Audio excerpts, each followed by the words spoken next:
Thank you, guys.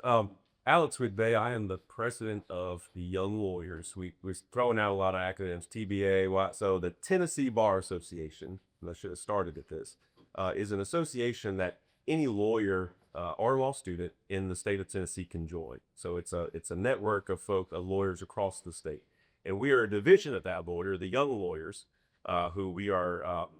There's an age cutoff, or you're in typically your first 10 years of practice. All right, so I passed that age cutoff, but somehow I'm getting grandfathered in, and I'm probably one of the older presidents we've had in a while. But I'm actually a judge of Chattanooga, Tennessee. So I was a criminal court judge for 7 years, and now I am a circuit court judge. Deal with a lot of lawsuits, companies, individuals, but also divorces, adoptions. So I do a little bit of everything. The gentleman who you all are going to hear from in a second, I get the honor to work with is Chancellor Appleton. He is a chancellor in Chattanooga.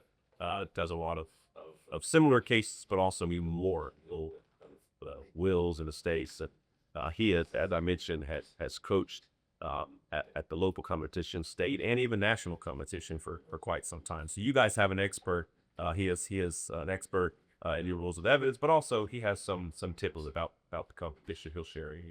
But what I'd like to do to close on, I do think we have some folks that are interested in the fairly new part of the competition. It's called the Artists in the Courtroom competition.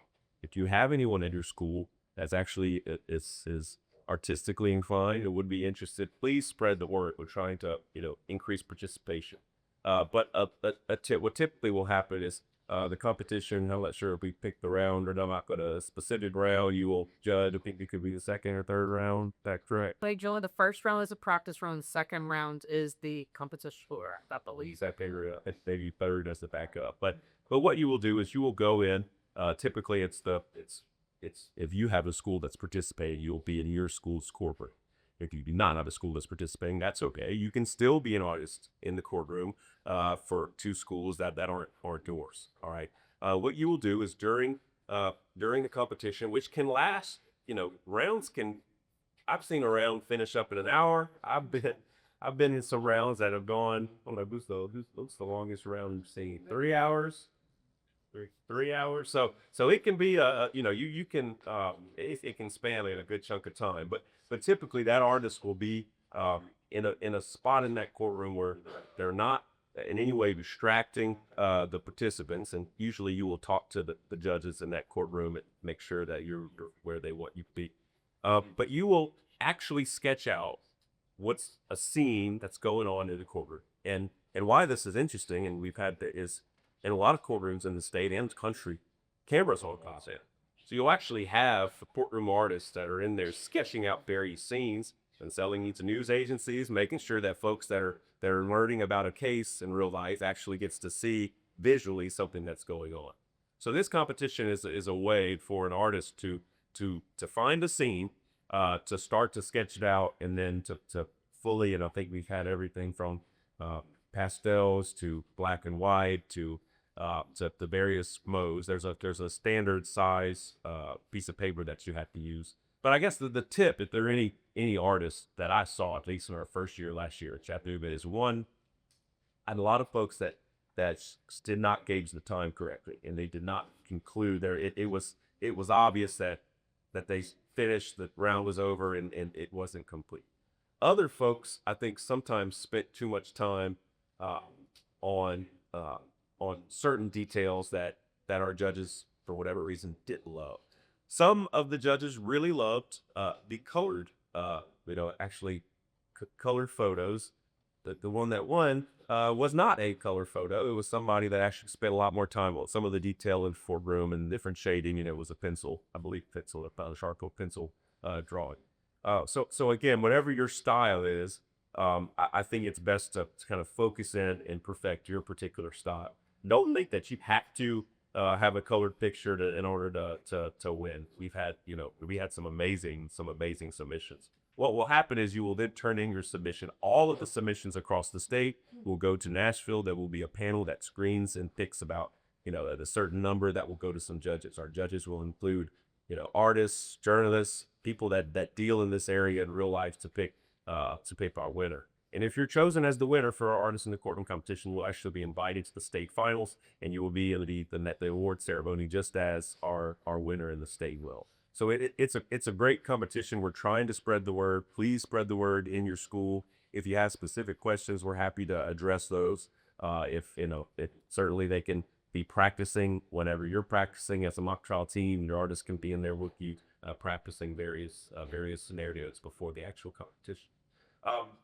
I know we are about 10 minutes away to when we're going to start. And I'm going to cut off actually in 5 minutes. So that way Chancellor after and he could come on up and give you a few tips before he jumps into his evidence in the section. So I want to end by just saying this. I was someone that grew up that never knew a lawyer. I grew up in Louisiana, Cajun town, Louisiana, down south. Never knew a lawyer. Never, I love Matlock and Harry Makes out, so I saw him on TV, but didn't think I wanted to go to law school. So I didn't participate in mock trial, heat court that I had in law school. But eventually, my first job after college, I thought I was going to go into banking and finance. But my first job, I worked in state capitol in Nashville. I realized how important some of the skills that folks that participated in mock trial, the lawyers that they had, all right, not just because they knew the law or they went to law school, but the confidence they carried in which they carried themselves, the way they mastered things that were in front of them on a piece of paper. So when she said know the problem, master those words on that sheet of paper. Because so many folks that I would interact with in my job, I was like, they don't even know what they're talking about. They don't even know the facts. They're just, but lawyers, those that went to law school, that were lawyers, that participated in mock trial, they always mastered the facts. They knew what was on the paper, but they also knew how to respond and think on their feet. And so towards the end of my first year, I said, I have to go to law school. I have to have these skills. I have to be able to be nimble. I have to be able to hear somebody say that there's a foot of snow outside today. Well, you know why they said that? Because the news a couple of days ago said there was going to be a foot of snow. But if they say there's a foot of snow, I need to be able to not just look at them like they're crazy, but actually have a response that is not going to only, win the argument that I'm having with this person, but that's going to convince others too that I know my stuff, I'm correct, and the other person is full of it. All right. So again, I think these are some skills that you can start to develop in high school mock trial. And for those that are interested, do we have some folks that are potentially interested in law school, be lawyers one day?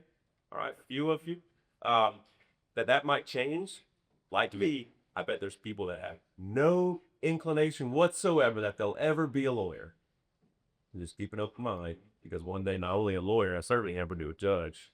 And somehow I'm a judge for Chattanooga, and I'm beyond blessed to do that. But it's because of some of the skills that I gained in law school. And so I encourage you all, I want to applaud you for being here again on a Saturday. Believe me, it says a lot that you were here. And it should mean something to you as well, that you're spending this time learning some of these things. So if you could all thank our panelists for being here, for the care. Just so you know, he is in the room. You mentioned our law students. We also have some young lawyers that are in the back of the room. They're actually going to be learning, just like you all, hopefully being able to take some of these tips to their districts across the state, helping some local teams. But they'll be learning. They'll be around. They'll actually be serving as some judges and some lightning rounds later for you guys. But without further ado, we'll move back, and I'll bring the star of the show up, Chancellor Atherton, if you want to come on down.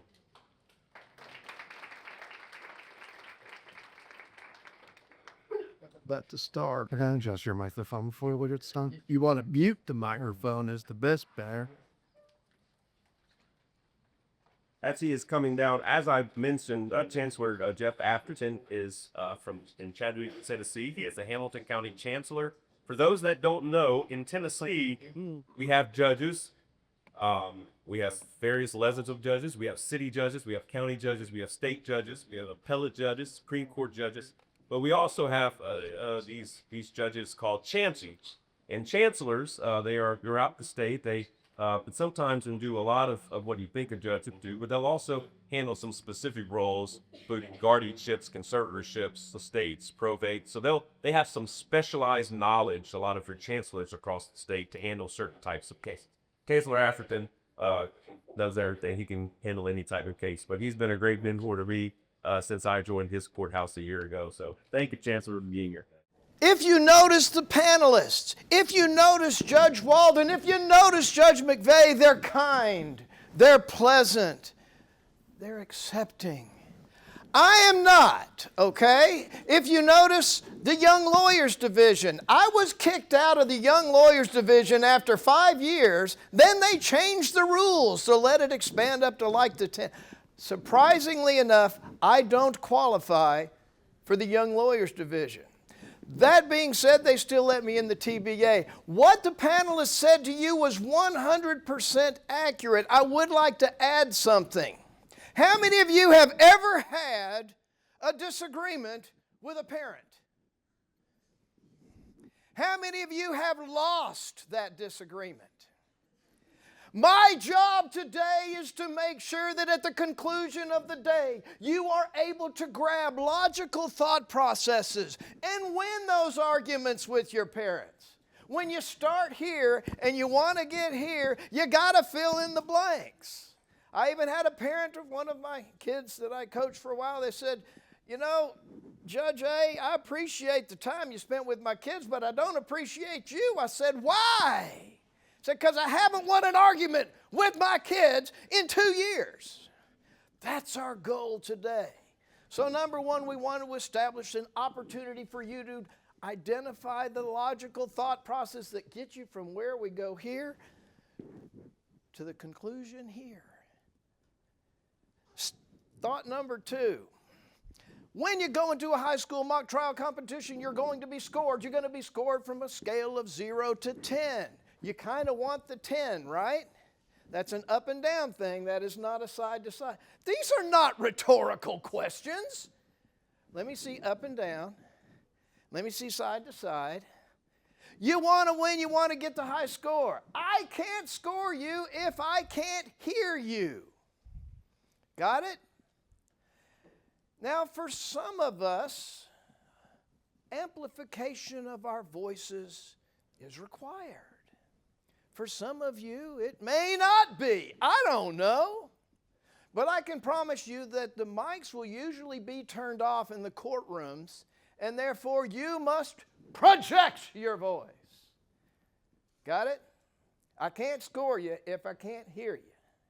And then the last thing I want to really mention, those of you who are participating in high school mock trial and have a coach, you will hear comments after the end of every round, and they are insightful and they are helpful and they are thoughtful. But when push comes to shove, listen to your coach. He knows you, he knows your capacity, ability to perform, and he knows how to help you improve. So I'm not saying ignore what you get from the panelists after the round when they give you suggestions. What I am saying is listen to your coach. How many of you are less than 36 years of age? I was coaching long before you were born. That doesn't necessarily say good or bad. That just says it's a long time. All right? And so my point being this, maybe we'll spend some time together and learn a little bit. And let's see, I started out with a year at Powell, which is in North Hamilton County. I did a year at Sevier County High School, and I've spent about 34 years with the group that I'm with now. To make a long story short, there's been good years, there's been bad years.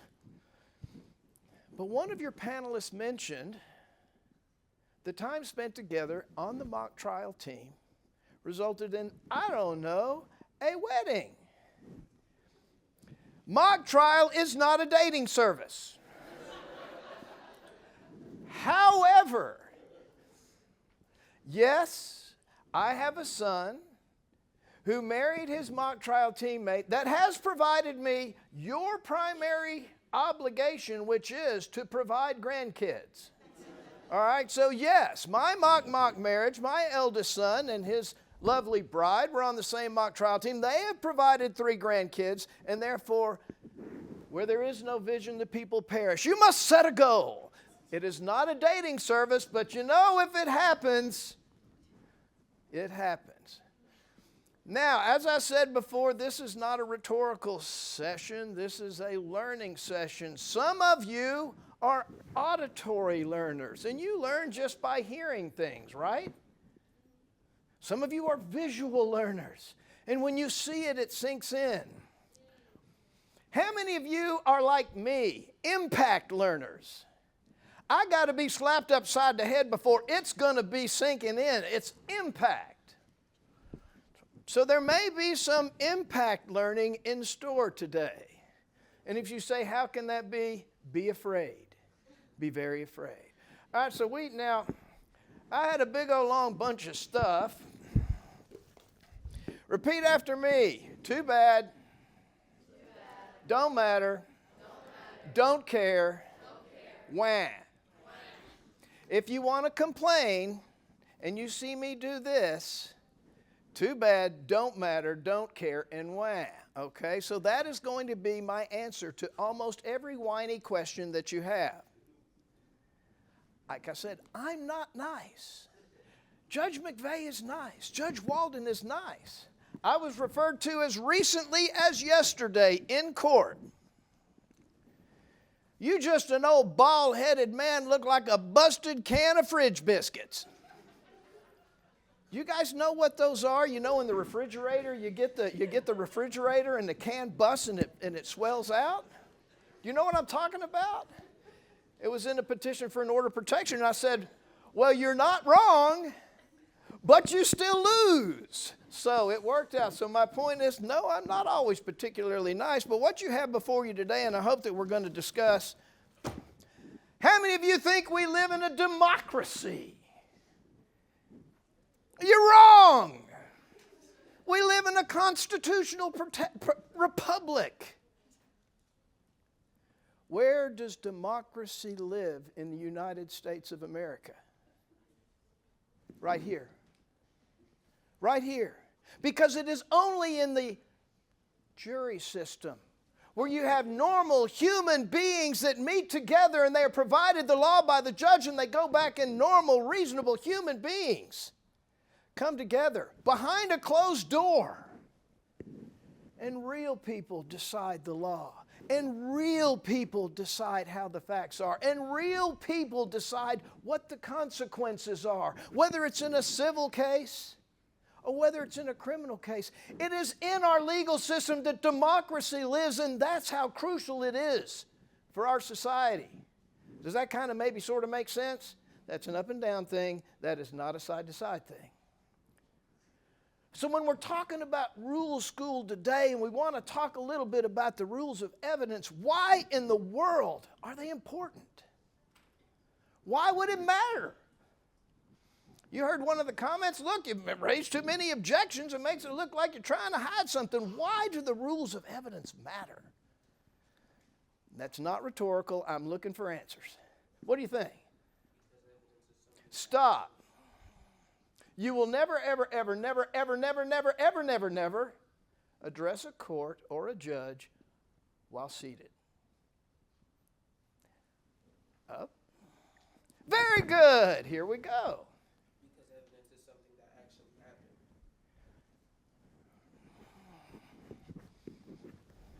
happened. Smarty or dum-dum? I say smarty. You're right. It happened. Impact learning. Any other ideas? Why do the rules of evidence even matter? What do you think? I can't hear you. Yes, I like it.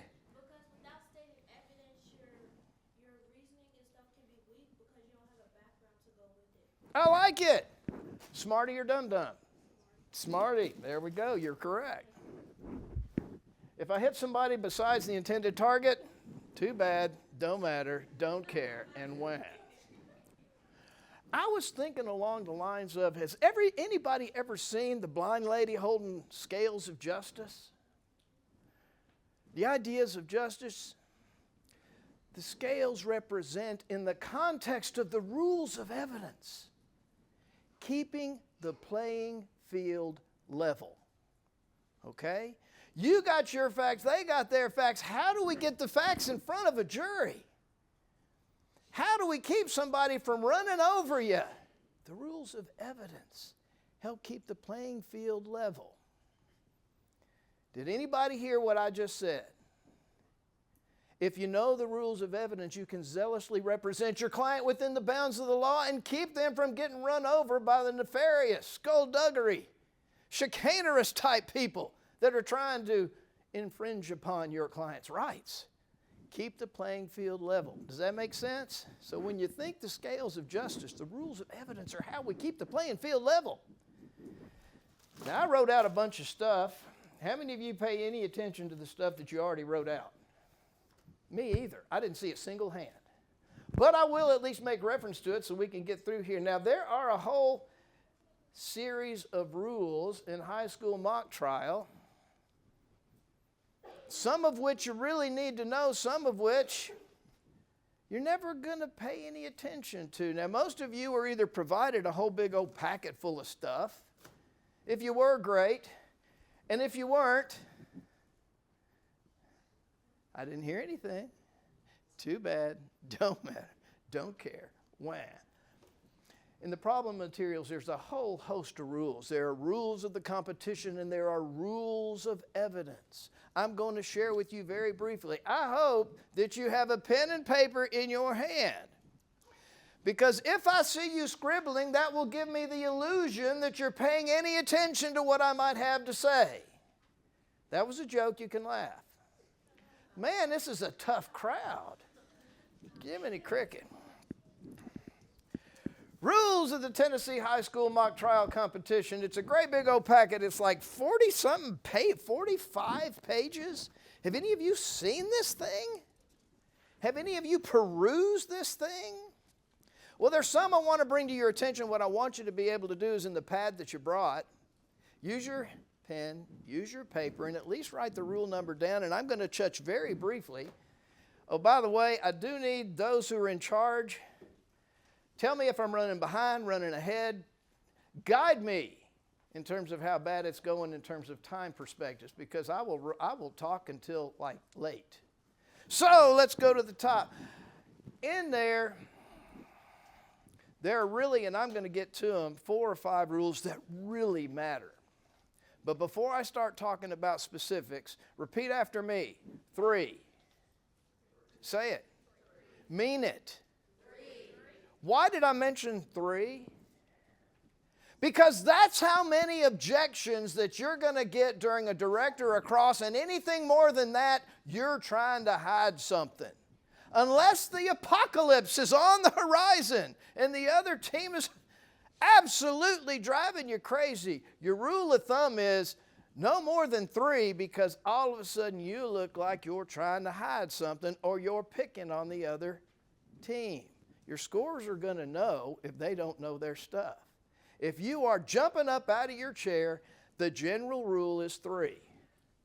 At least that's my experience. You can promptly ignore everything I have to say. Most people do. Don't worry about it. That's okay. There are a couple of rules. Again, you have the rules of the competition, and then you have the rules of evidence. I'm just going to briefly mention, and you're going to write down the rule number. Lack of foundation, it's Rule 39. Lack of foundation, proper predicate, etc. The reason I mention that is tied to Rule of Evidence 602. That's important because that's the, what? Where'd that come from? Objection. They don't have an adequate predicate. They don't have a foundation. They don't have personal knowledge. And so when you have the rules of the competition, how do they tie together? That's kind of a big one, because Rule 602 doesn't say lack of foundation, proper predicate, etc., but that one ties to it. Non-responsive witness is the next rule. So you're going to write down number 40. This one is useful because, particularly in mock trial, let's say you ask a question. On cross-examination, you are instructed by your coach to, if they don't ask it right, you can chew their time up. Does anybody know what I'm talking about? You have a limited amount of time for directs and a limited amount of time for crosses. And if the question isn't quite right, you're going to chew up their time on cross, right? But if you ask the question correct and you have a witness on cross-examination that just wants to boo, run off into the distance, object under Rule 40. It is not responsive to the question asked. Did we get that? Is that an up and down?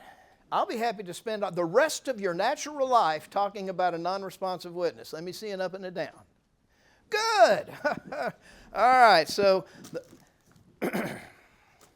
it also identifies the scope of redirect and the scope of recross, and that's kind of a perfunctory thing. Get your questions out on direct, get your questions out on cross, and if on redirect you forgot something, oh my goodness, that's one of the 4 main points that I was supposed to raise and I forgot one of them. What am I going to do? A, ask it because you got to try to fix it.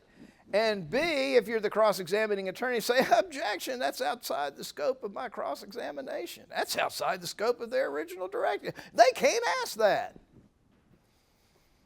Got it? Same way on scope of redirect, recross. Does this make sense?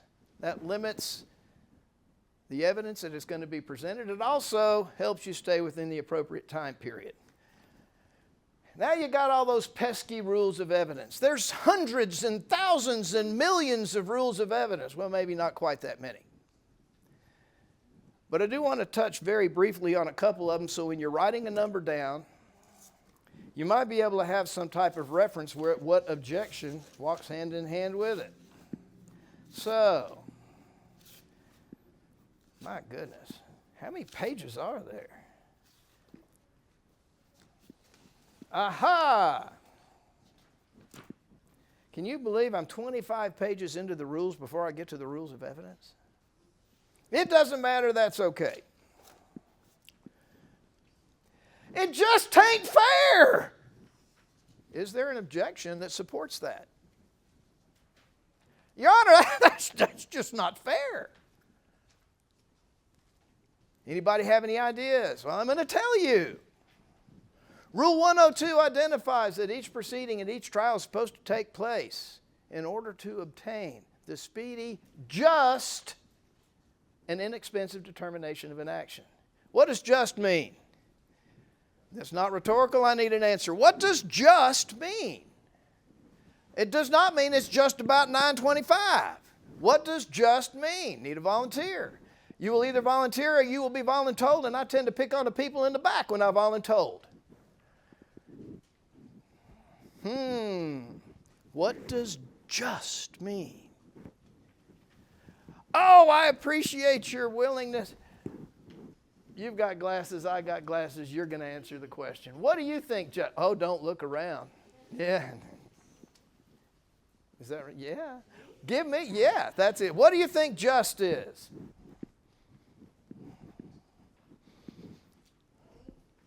That's okay. That's okay. I don't know what just is, but that gets you a dum-dum, not a smarty, okay? Just saying, just saying. You know, can't help it. There you go. Any other folks need to be voluntold? Back row is always the dangerous place. Oh, I got a victim. Excuse me, a volunteer. All right, here we go. Could it possibly be justice? I like it, but you can't define a phrase by using the word of the phrase itself. And I already gave you a smarty, so I got to give you a dum-dum because we got to keep it even, right? All right, yes, ma'am. Doesn't it fair? I like it.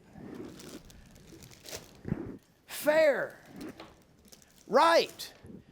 Equitable. Does anybody know what the phrase equitable means?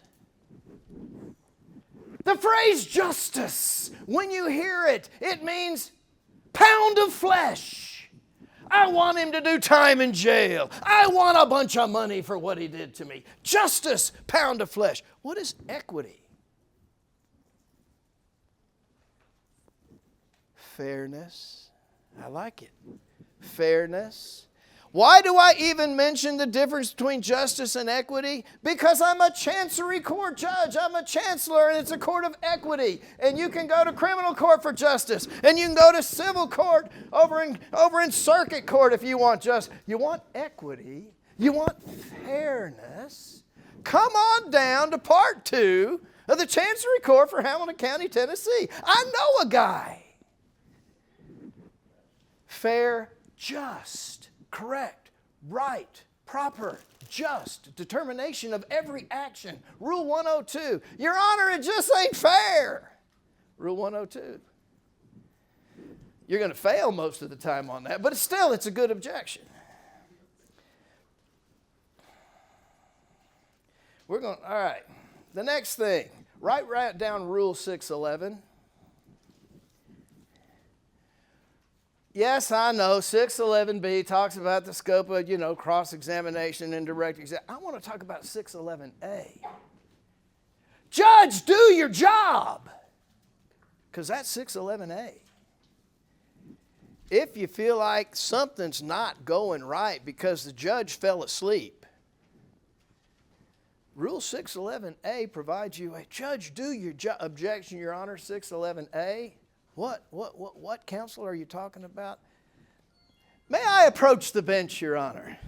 I'd appreciate it if you would wake up during the course of these proceedings. Okay, 611A is judge, please do your job. You guys say, nah, that couldn't happen. Yeah, that can happen. In fact, I was trying a case in, I won't mention the judge and I won't mention the county, but he had a reputation for perhaps giving the appearance of nodding off. But you were guaranteed whoever made the objection and brought him to awareness was going to lose that objection. But anyway, that's another story for another day. We're going to go through some of this. You're going to hear, okay, I don't want to talk about all that stuff. I want to talk about the stuff that actually matters. What is an objection? Now listen here. I got a gunner on my hands. And by the way, you go, girl. All right? So give me a shot. By the way, you guys need to step up. You guys I got all over on the right-hand side. I need some more left-hand side. Go. Let me hear what you say. What is an objection to begin with?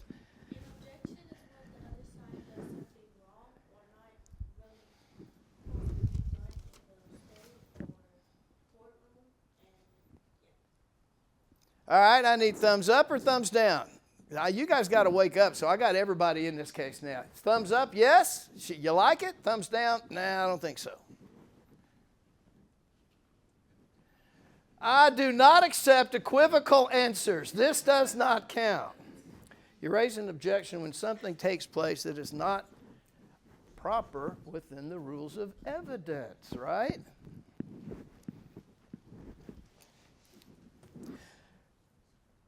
There are 2 ways that you object. There are objections to questions, and there are objections to answers. Does that even make sense? I want to see the up and down. If it doesn't make sense, this is another way for us to spend the rest of our natural lives together discussing this topic. Objections to the form of the question. You got, it's leading. Anybody ever heard the phrase leading? You've heard that? Yeah, you're just looking out for candy. I know what it is. Good. Glad you heard it. Compound, so leading, like the answer's in the question. You really don't like my tie, do you? See? Leading question. There's objection to questions, a leading question, a compound question where you're asking 2 or 3 or more questions all in the same line and you didn't take a breath and then you finally put a question mark at the end of it and which question am I supposed to answer? Got it? Objection to the question. Compound question. I don't know what you wanted me to answer.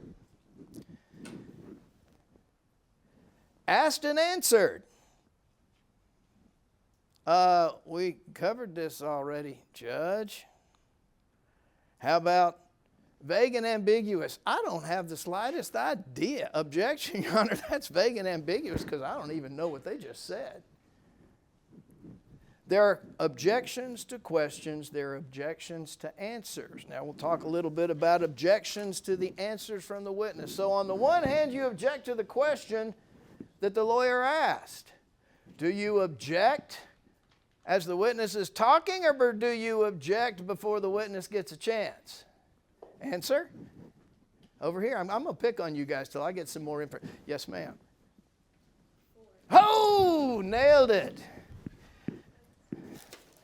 I've already scared her to death once. I figured that, she ought to get some candy out of that. Objections to answers. So you got objections to testimony. The witness is either talking about the answer or they're in the middle of the answer and it ain't right. So you got a whole bunch of stuff. Non-responsive, Rule 40. You can write that down. Look at that scribbling. This is great. Music to my ear. Scribble, scribble, scribble. Relevance. We'll talk about that. 402, 403. Write fast. Narrative. What in the world is a narrative response? It's kind of like non-responsive. What's a narrative? Let's assume for argumentative purposes, young man, that I ask you your name. And your answer is? Anthony. Does that qualify as a narrative answer? No. But when Anthony says, my name is Anthony, I'm 16 years of age, I live in Putnam County, Tennessee, I go to the high school, my mom and dad, they're working on a chicken farm, and then kind of not the question asked. Narrative response, okay? You can write that down. I'm about to fall over something. How many of you promise to laugh if I fall on my face? Oh, you so lying. Look at you guys. We're talking about justice. All right, very good. Lack of foundation, proper predicate, 602. Lack of personal knowledge, 602. We got that. Improper lay opinion. We'll talk, what in the world is an opinion? Come on, guys. You got a whole pocket full of opinions. Every one of you do. Here we go. I got a new victim. I like that. Got anything to add to it? Anybody else? A belief someone has about something. You ain't got enough pockets for any more candy, young lady. So I'm going to stay over here for just a second. A belief someone has about something. Can we add anything to it? Sure. Maybe an opinion that doesn't necessarily have evidence to support it. So I can go with. I can go with that, but what is evidence in the context of a lay opinion? Rationally based upon the perception of the witness. Gosh, that's a lot of words. Repeat after me because some of it will sink in. Rationally based on the perceptions of the witness. I see a grumpy old man on the wall. Rationally based upon my perceptions. In a mirror, I see a grumpy old man looking back. Rationally based upon my perceptions.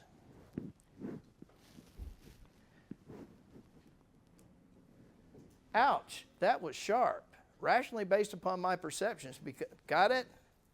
A lay opinion is okay, 701 by the way, is okay if it's rationally based upon the perceptions, and it kind of helps figure out the issues that are going on.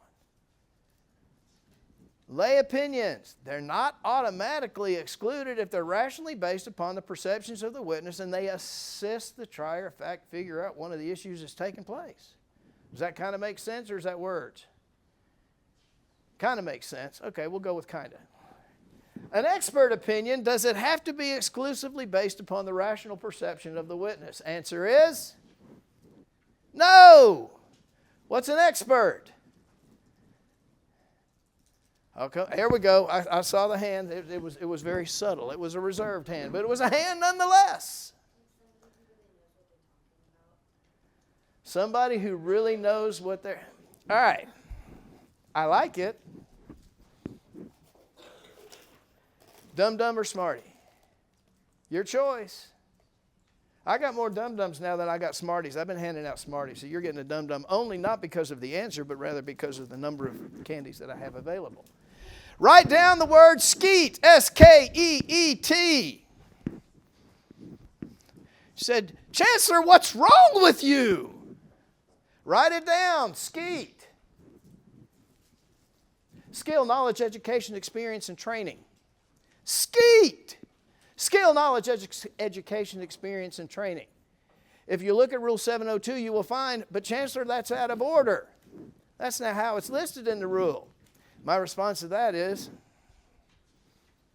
too bad, don't matter, don't care, and wah. Skeet is what counts. Skill, knowledge, education, experience, and training. That's how they know what they're talking about based upon skeet. Skill, knowledge, knows what they're talking about. Education, experience, and training. So if you want to qualify somebody as an expert, you go over to Rule 702 and you identify under Rule 702 skill, knowledge, education, experience, and training. Did that even kind of make sense? We know in our problem this year you have two people, one of which is the cell tower dude. Where's Waldo, right? I know that's not his name. But you have in the hired hack to poke a hole in Where's Waldo, right? Those are your two experts this time.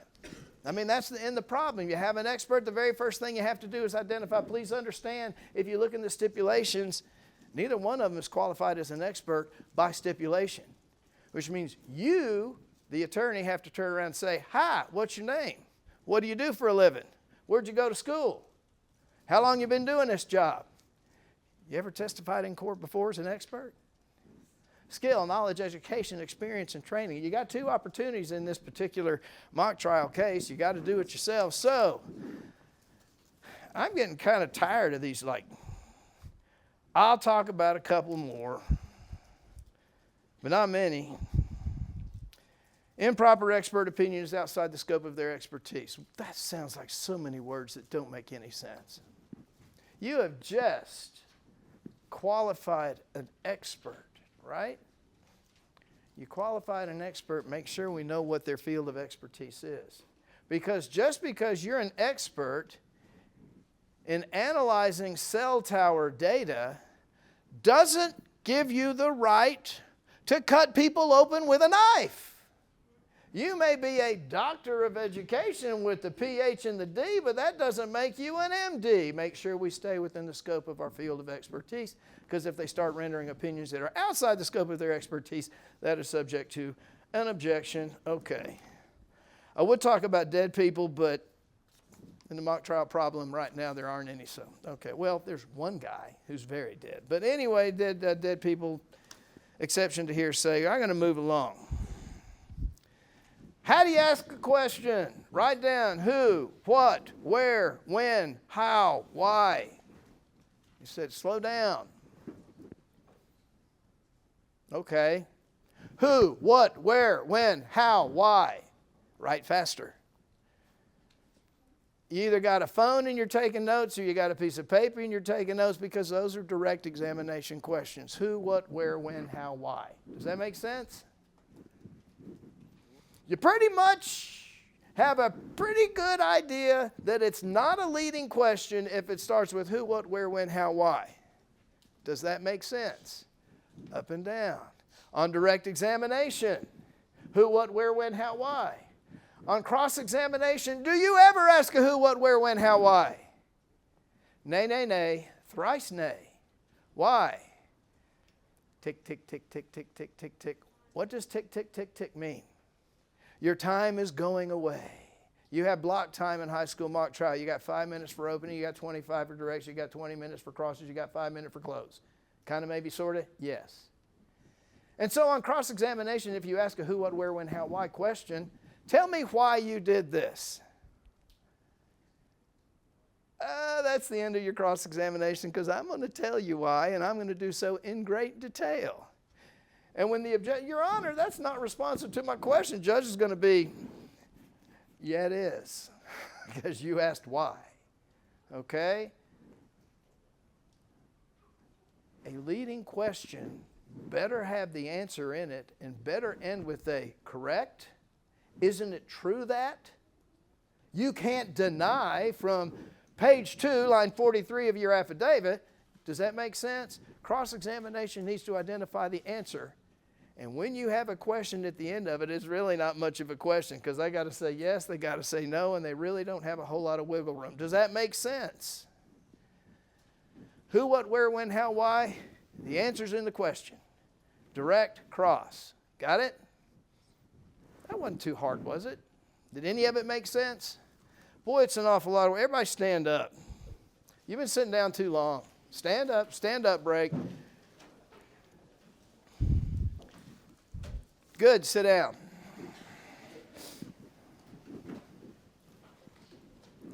So we got all these questions. You have this chancellor who says, look, you really only got 3 to mess with because after that it looks like you're hiding something. And how am I doing on time with this first section? Somebody tell me. If I like stroll up, 15 on the evidence by immersion, so I'm doing okay. Well, good. Which ones really even matter?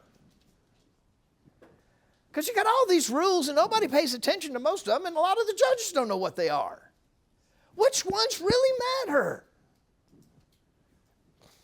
As an attorney that's engaged in mock trial, you kind of like to be able to have the opportunity to show your stuff. You have to be able to show that you know how to object. It'd be kind of nice to use the ones that really matter. So let's talk about the ones that really matter.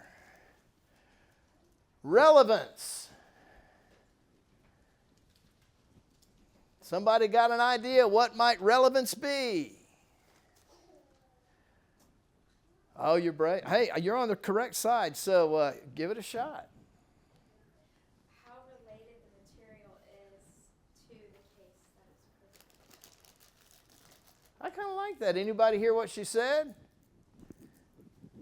Is it related to a fact of consequence for the determination of this case? Does it matter to this case? Now, it's not relevance.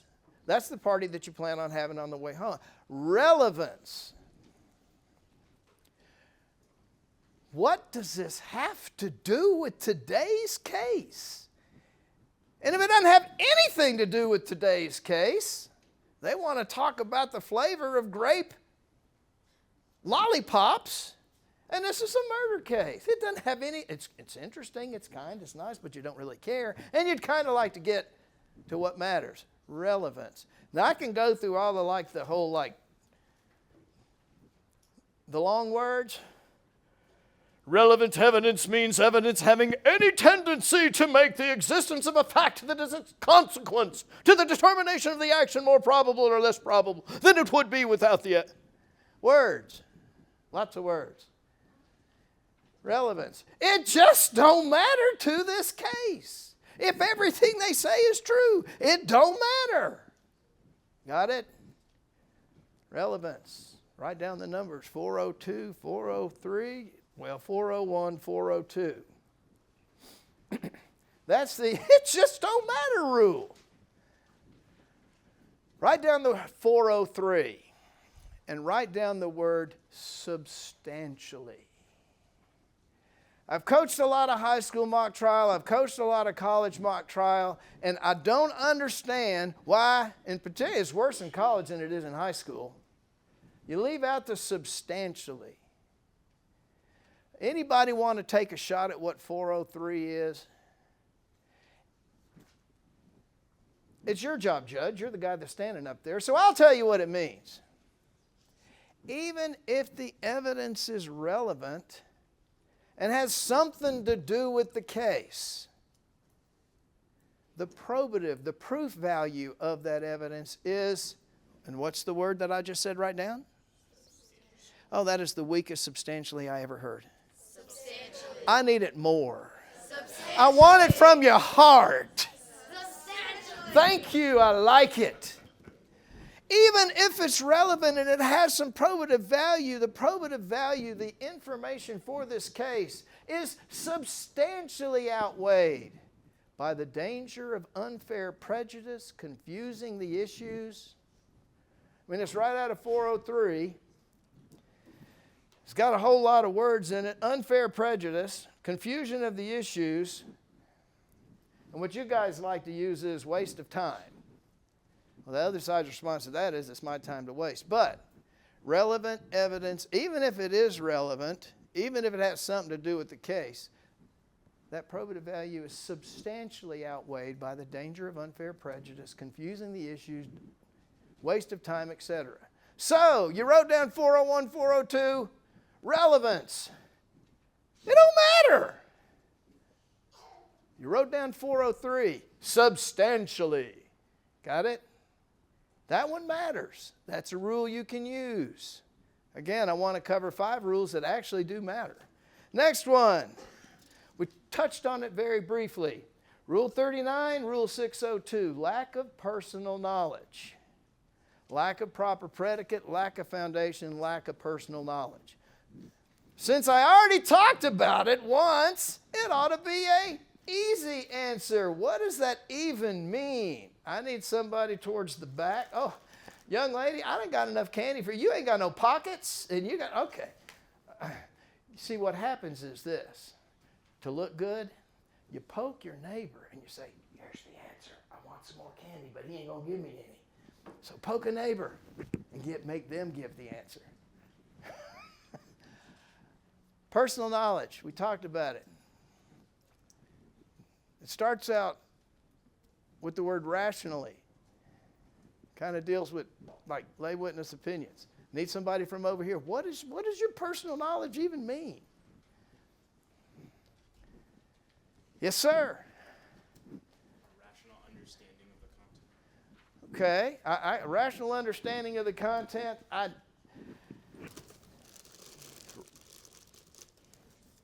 Personal knowledge, because personal knowledge walks hand in hand with hearsay. I'm going to take it that way. All right, yes, ma'am.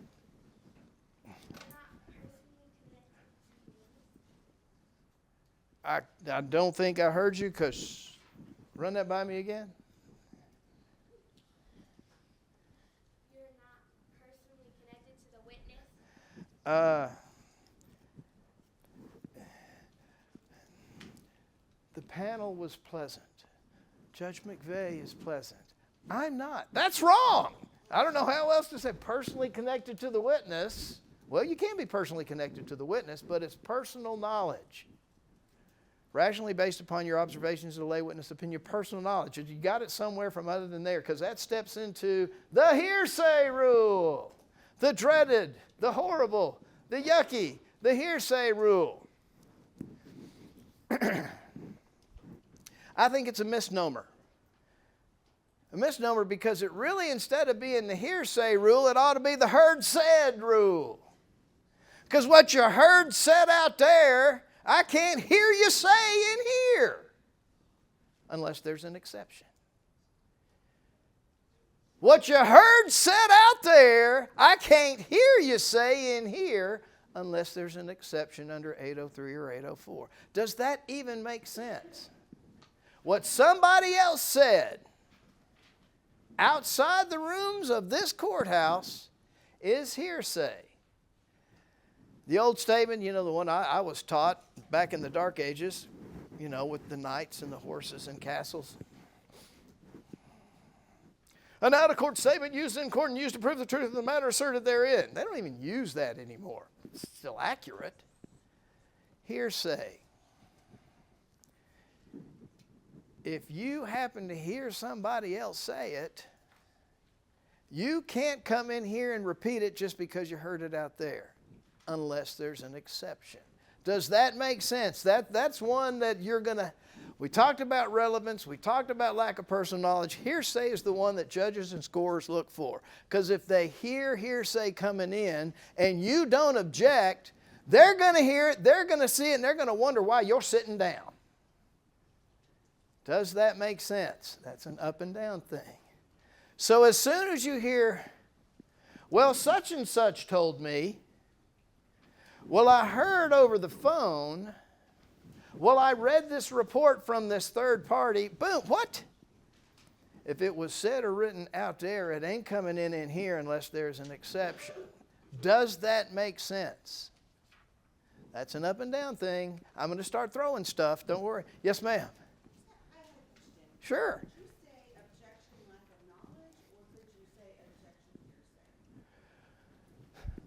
What keeps you from saying both? Objection, Your Honor, that's either hearsay or lack of personal knowledge, and we don't even know yet. There's nothing wrong with combining objections, and I'll give you a perfect example. You have personal knowledge or hearsay, because it's got to be lack of personal knowledge or hearsay because we don't have the foundation. Ooh, we just threw a 602 in there on top. They've not laid adequate foundation to determine that this witness has personal knowledge, and therefore we have to assume it's hearsay. Get rid of it, Judge! What did I even just say that I thought I was so impressed with myself when I said it? You can combine objections because they don't make sense.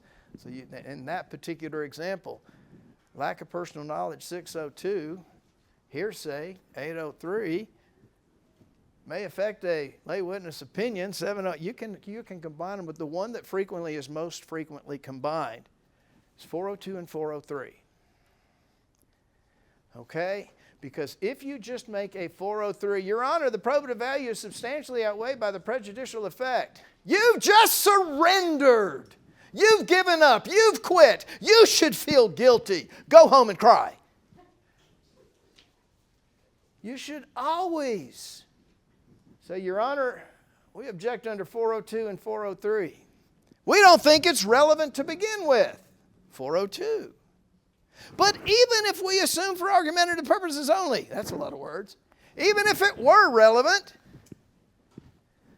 the probative value is substantially outweighed by the prejudicial effect. There are some objections that walk hand in hand. 402 and 403 are perfect examples. You don't make a 403 without a 402, or you've just given up on the existence of probative value. Does that make sense, or just words? A lot of words, but it does kind of make sense. Okay. Hearsay exceptions. Which ones really matter? There's like thousands of them, page after page of hearsay exceptions under Rule 803, and you're saying, what? How can I absorb any of these things? There's too many. No mas. Which ones really matter? Well, number one, admission by a party opponent. You need to write that one down because, for example, in this year's mock trial case, don't you have a napkin? Don't you have a note on a napkin? This guy Gonzalez turns over and says, yeah, I saw Mr. Callahan write this note, and then they turn around and doesn't that represent an admission by a party opponent? In this case, the defendant is Mr. Callahan, and Mr. Defendant was in the restaurant, and Mr. Callahan wrote this note and was going to hand it to Mr. Malone. And for those of you who don't know what I'm talking about, that's okay. 803. 1. I think it's 1.2. I should pay attention to these things. Yes, 1.2, admission by a party opponent. Sorry, but I tend to use the state rules of evidence, which are not the mock trial rules of evidence, so sometimes they a little bit different. Admission. Wait, what about, and the next one, excited utterance. How can you say excited utterance in a soft voice? You can't! But I did. What's the key with regard to an excited utterance? During the stress of the situation, at or near the time of an event, you're saying, oh, I heard him say, gosh, I got ran over by a car and it hurt. Maybe you wouldn't say it quite like that. You say, oh, Dad, got me run over. That might be an excited utterance, right? In the heat of the moment, the stressful circumstance, an excited utterance is a hearsay exception that matters. Admission by a party opponent, an excited utterance. Present sense impression is what a lot of folks like to use. It doesn't technically exist in the high school rules. The closest thing is then existing mental, emotional, or physical condition. So if you hear somebody say, present sense impression, doesn't exist under the high school rules. Then existing mental, emotional, or physical condition does. In all candor, I'll let you guys play with that because that one's fun. If you have a then existing mental, emotional, or physical condition, it is a statement of the person who spoke, the declarant. Say declarant. Does anybody ever use that word, the declarant? That's like the dumbest word ever. The speaker, the guy who talked, the declarant. The declarant's then existing state of mind. Now, wait a minute. What does that even mean? If you look at the rule, that one's kind of fun because it's the declarant's then existing mental, emotional, or physical condition, intent, plan, motive, design, mental feeling, pain, etc. How do you get in a bad guy's plan? If it's not an admission, you try 8033. Now, you have some people talk about statements for purposes of medical diagnosis. That one, people get it wrong all the time. That is intended to be from the patient to the doctor, not what the doctor told the patient, but I'm not going to worry about that so much. Records of regularly conducted business activity, 8036. I'm not going to spend a lot of time on that because I'm going to run out of time because, like, I got until 10 and that's 3 minutes. So, with regard to 8036, business records. Do you have a business record in the materials coming in? Probably. I don't know. Do you have an FBI chart that identifies maybe what was the closest tower to this cell phone at the time? Maybe it's Exhibit G, just maybe. You got to have the right person. There are 5, depending upon how you count, because like I went to law school to avoid math. That's another joke. You can chuckle. Doesn't have to laugh, but you can chuckle. Chuckle, that's a CH, okay. Man, this is a tough crowd. I can't get a grin, let alone a laugh. Okay, fine. If that's how you're going to be, that's how I'm going to be. Now, there are 5 or 6 particular steps under an 8036, okay? You need to read 8036 and just go through are you the guy that keeps this? Was this made at or near the time? Is this a record that you normally keep in this particular kind of business? So I'm going to let you read through that because you're going to have the opportunity soon. All right, I don't want to talk about that one. Let's say one last reminder, Rule 611A. A judge is under the obligation under 611A to exercise appropriate control over the presentation of evidence and the conduct of the trial when necessary to avoid abuse by counsel, and I would add by a witness. So don't forget, because that's the one everybody seems to forget is 611A. Judge, please do your job. That's all the time I have for evidence by immersion. It's going to get worse from here.